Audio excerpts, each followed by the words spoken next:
Before you can legally operate a car anywhere in the United States today, you need to pass a written knowledge test, complete a supervised driving period, demonstrate your abilities in a practical road examination, pay registration fees, carry a laminated credential in your wallet, and renew the whole arrangement every several years.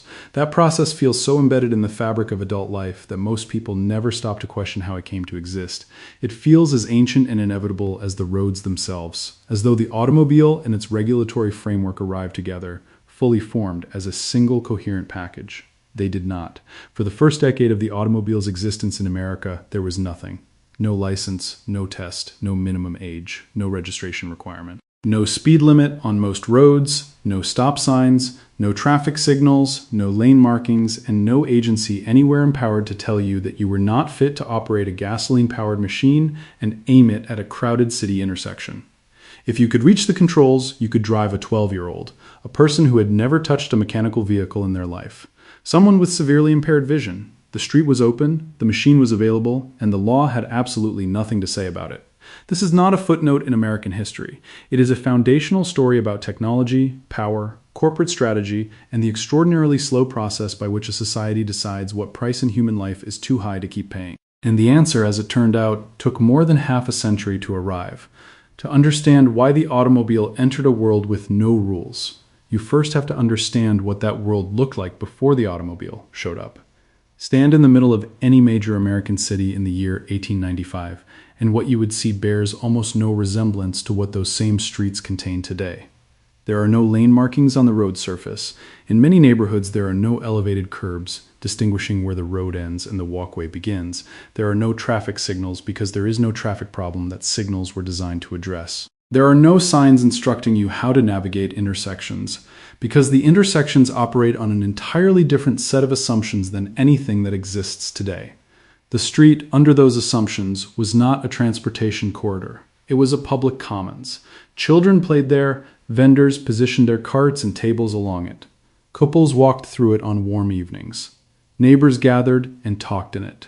Horse-drawn carriages and freight wagons shared the space with all of these people, but they moved at the pace of horses, which is also, roughly, the pace of a brisk human walk.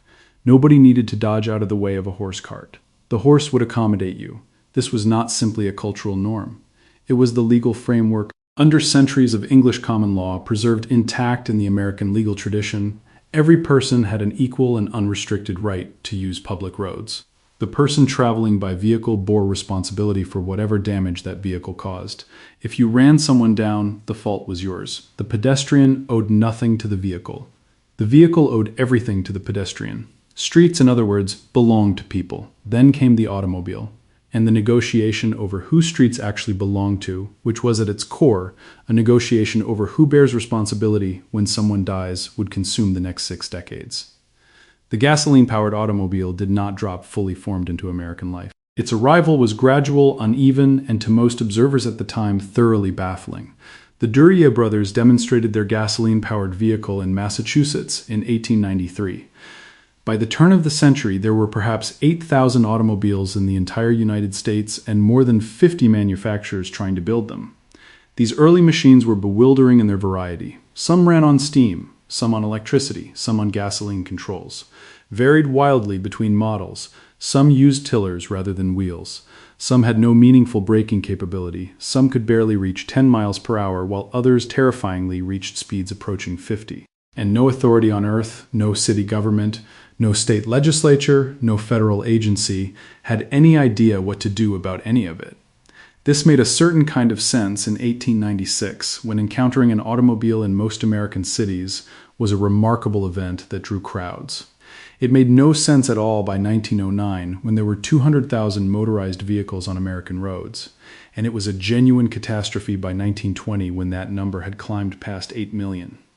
The first recorded automobile accident in American history occurred in 1891 in Ohio, when an inventor named John Lambert struck a tree root, lost control, and hit a hitching post. Nobody was seriously injured, and the incident was recorded more as a curiosity than a warning. 8 years later, the warning arrived with full force. On the evening of September 13, 1899, a 69-year-old man named Henry Hale Bliss was stepping down from a streetcar at the corner of West 74th Street and Central Park West in Manhattan. An electric taxicab came past. It struck Bliss and knocked him to the pavement. Both wheels passed over him. He was transported to the hospital. He died the following morning. The driver was charged with manslaughter. He was later acquitted because the death was ruled unintentional. Consider the details of that moment. The year is 1899.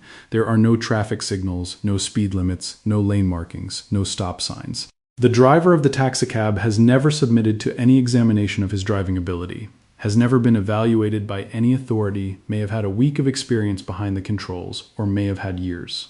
Nobody knows. Nobody thought to check. And a man is dead because of it. One of the city's biggest newspapers ran a headline the following morning, "Fatally Hurt by Automobile." It was the first such headline in history. It would not be the last. In 1903, two states took what appeared to be a meaningful step. Massachusetts and Missouri both began requiring that drivers carry a license to operate an automobile. This is usually where the story gets told incorrectly. Those licenses were not what the word license means today. There was no examination, no written test, no practical demonstration, no evaluation of any kind. You went to a government office, provided your name, and paid a fee, and received a piece of paper confirming that you had done so. That was it. The license was, in functional terms, a receipt. It proved that you had interacted with the government.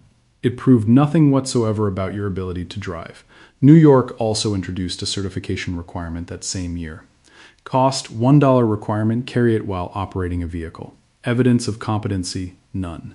These documents were identification cards wearing the costume of qualification. The person who had never once sat in an automobile could obtain one as easily as the most experienced driver in the city. The distinction between the two in the eyes of the licensing authority was non-existent. Rhode Island would not require an actual test until 1908, 5 years after licenses were first issued, and nearly a decade after the first automobile fatality. New Jersey followed in 1913, becoming the first state to require both a written examination and a practical road test. The written portion consisted of what the State Motor Vehicle Commissioner described as 7 or 8 general questions. The road test evaluated whether the applicant could operate a vehicle without immediately endangering themselves or those around them. Progress of a kind.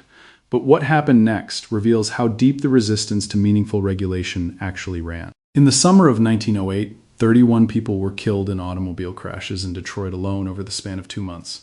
The injured were so numerous that accurate records were not kept.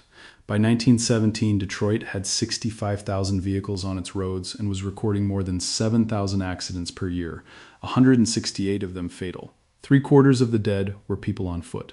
Nationally, the scale of the destruction was almost incomprehensible.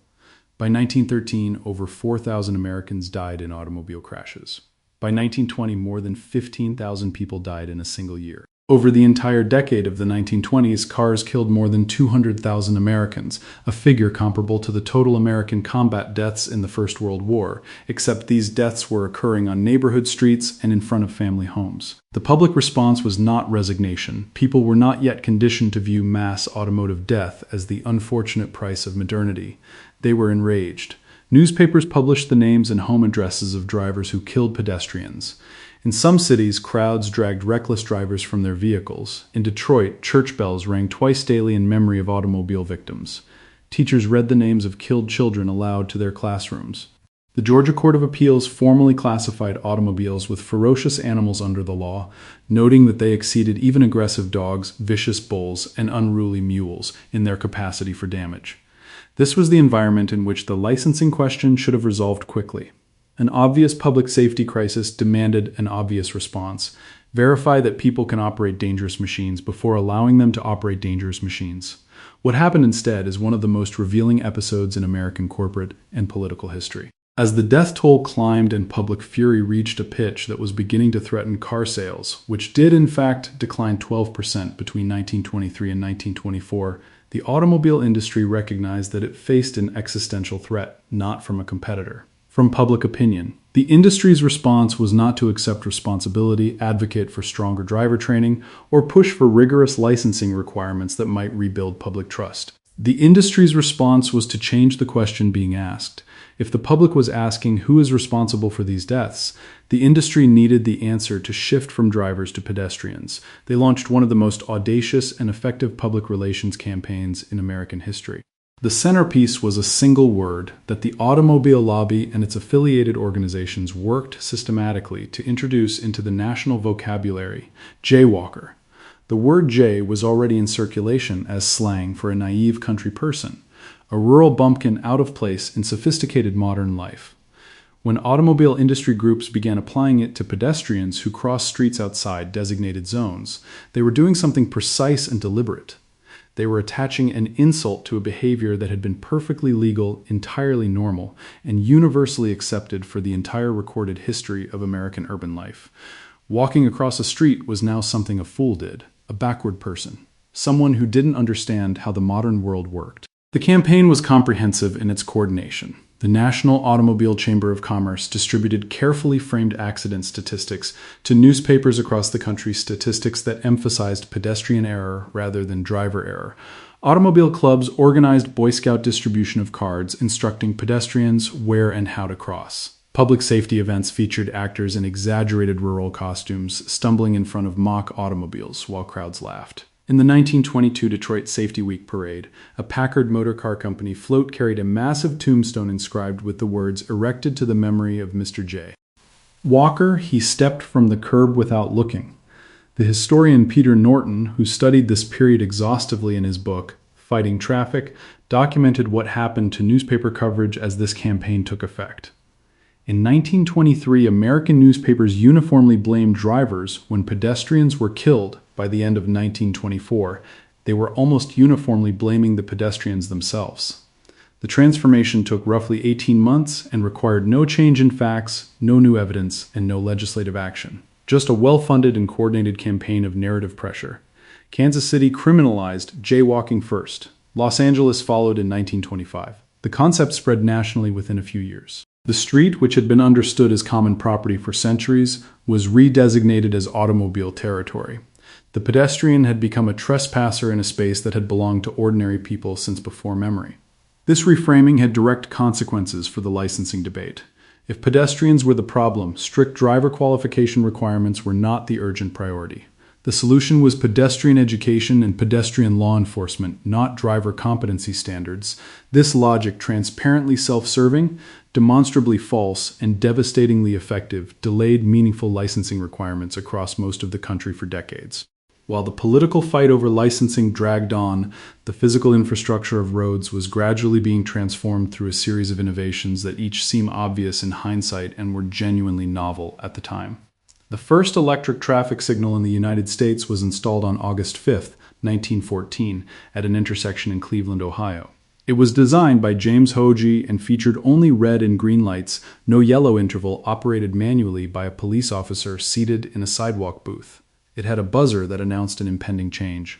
The system worked mostly, though the direct switch from green to red created its own hazards by giving vehicles already committed to an intersection no time to clear it. That problem was addressed in 1923 by Garrett Morgan, an African-American inventor from Cleveland, who had personally witnessed a severe intersection collision and understood precisely why two signal systems were inadequate. Morgan designed a traffic control device with an intermediate position that stopped all traffic simultaneously before any signal changed. His T-shaped pole with 3 distinct signals, later translated into red, yellow, and green, became the template for the system used everywhere in the world today. He later sold the patent to General Electric. The first stop sign appeared in Detroit in 1915, black and white, much smaller than the familiar red octagon. The octagonal shape was standardized in 1922 specifically so that the distinctive form would be recognizable from the back, allowing drivers approaching from the opposite direction to anticipate that cross-traffic was stopping. The first painted dividing line down the center of a road appeared in Michigan in 1901. The first traffic island appeared in San Francisco in 1907. Left-hand drive became the American standard in 1908. The same year, Henry Ford introduced the vehicle that would transform everything. Each of these changes chipped away at the chaos. None of them addressed the fundamental issue that millions of people were operating lethal machinery with no demonstrated competency to do so. Henry Ford did not invent the automobile. He invented the process that made the automobile ubiquitous, and the scale of what he unleashed is difficult to fully absorb even now.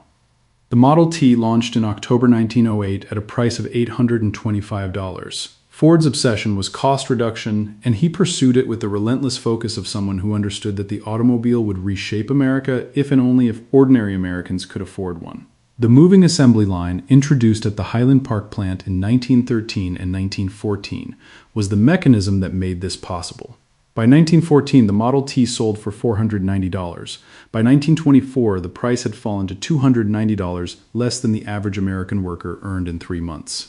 Ford sold approximately 11,000 Model Ts in his first year. By 1914, annual sales had reached 248,000. By 1916, production exceeded 500,000 vehicles per year. The millionth Model T was completed in 1916, and the Highland Park plant was producing 2,000 cars every single day. In 1910, there were fewer than 50 passenger cars for every 10,000 Americans. By 1930, there were more than 1,800 per 10,000. The automobile had gone from a curiosity to a near universal possession in roughly 2 decades, and the regulatory framework surrounding its use had not remotely kept pace. Henry Ford himself did not obtain a driver's license until 1919. He was 56 years old. His home state of Michigan had simply not required one before that point. The man who manufactured millions of automobiles and built his empire on the premise that every American family should own one drove for years without any government authorization to do so. By 1927, 75% of American households owned a car. The automobile had become as essential to daily life as indoor plumbing, and in many places, more essential. And enormous numbers of those households contained drivers who had never been tested on anything. By 1930, 27 years after Massachusetts and Missouri issued the first automobile licenses, only half of the 48 states required a license to drive.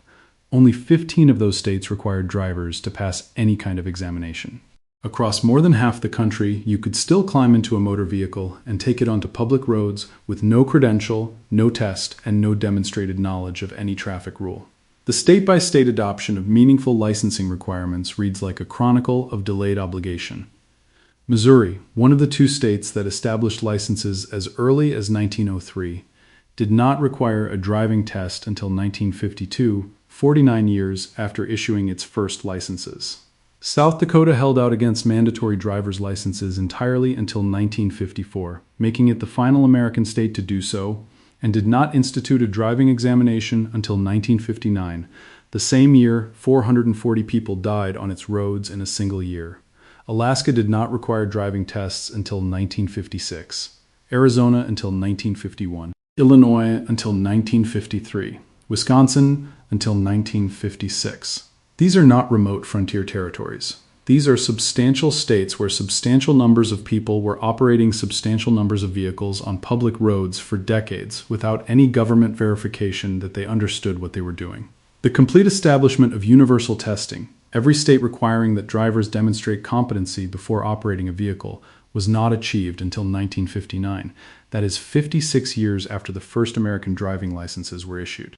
56 years during which the experiment of allowing anyone who could reach the controls to drive on public roads continued state by state in varying degrees, while the accumulated death toll climbed to numbers that should stagger any reader who encounters them. By the time every state finally required that drivers demonstrate minimal competency, the physical and cultural landscape of America had already been fundamentally restructured around the assumption that every adult was and would always be a driver. The suburbs that grew explosively after the Second World War were designed from their foundations to be inaccessible without an automobile. Commercial strips positioned businesses along arterial roads that pedestrians could not safely reach on foot. Highways bisected urban neighborhoods with a thoroughness that made walking between districts dangerous or impossible. Drive-through windows, drive-in theaters, drive-up banking, all of these reflected the assumption that the car was not merely a convenience but the primary mode of relating to the physical environment. The jaywalking laws that the automobile industry had engineered in the 1920s remained on the books and were actively enforced in most American cities. The legal understanding that streets belonged to cars rather than to the people who built and paid for them became so thoroughly normalized that most Americans born after 1950 have no memory of any other arrangement ever existing. And the deaths continued. Fatality rates per vehicle dropped significantly through the 20th century as seatbelts became mandatory. Airbags became standard, road engineering improved, and vehicles were built to absorb collision energy through controlled deformation rather than passing it directly to occupants. But because the total number of vehicles and vehicle miles traveled kept growing, the absolute numbers remained stubbornly high. In 2023, more than 40,000 Americans died in motor vehicle crashes, roughly one person every 12 minutes, every hour of every day throughout the year. This figure is absorbed into the background of American life with remarkable equanimity. It is treated as an environmental constant rather than as the consequence of specific choices made at specific historical moments. But it is the consequence of specific choices, choices about how quickly to require driver testing, choices about how to redesign cities, choices about whether to let corporate lobbying define who bore responsibility when vehicles killed people walking in public spaces. A technology arrived in America faster than any institution could adapt to it. The people who manufactured and sold that technology had enormous financial incentive to resist regulation and extraordinary political resources to act on that incentive. The people who died while regulations slowly accumulated had no equivalent organized voice, and they were dead.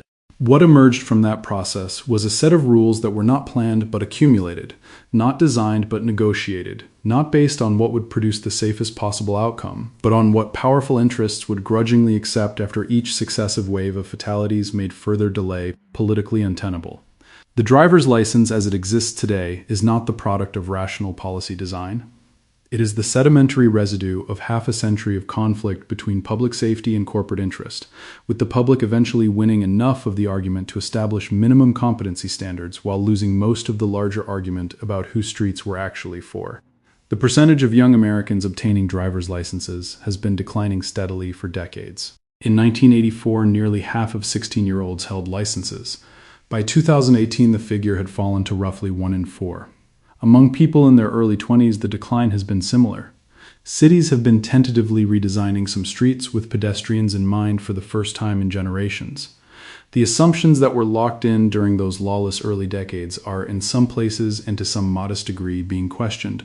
But the infrastructure itself, the physical form of American cities and suburbs, the placement of housing and workplaces and commerce, was built during a period when the automobile's dominance was assumed to be as permanent and natural as gravity. Changing what was built then is orders of magnitude harder than building differently would have been. The story of the American driver's license is, in the end, a story about the relationship between technological change and social adaptation, about how long it takes a society to recognize that a new capability creates new dangers, and how much longer it takes when powerful interests profit from that recognition being delayed. The machines arrived in 1893. The first licenses were issued in 1903. Testing became universal in 1959. For 66 years in between, the streets were a kind of ongoing experiment, with ordinary people serving as test subjects. The experiment ended. The consequences are still with us. If this raised questions for you about how we build the rules around new technologies, subscribe and keep watching. There are more of these stories to tell, and each one illuminates something about the world we are still navigating. Leave a comment with what surprised you most. I'll be reading them.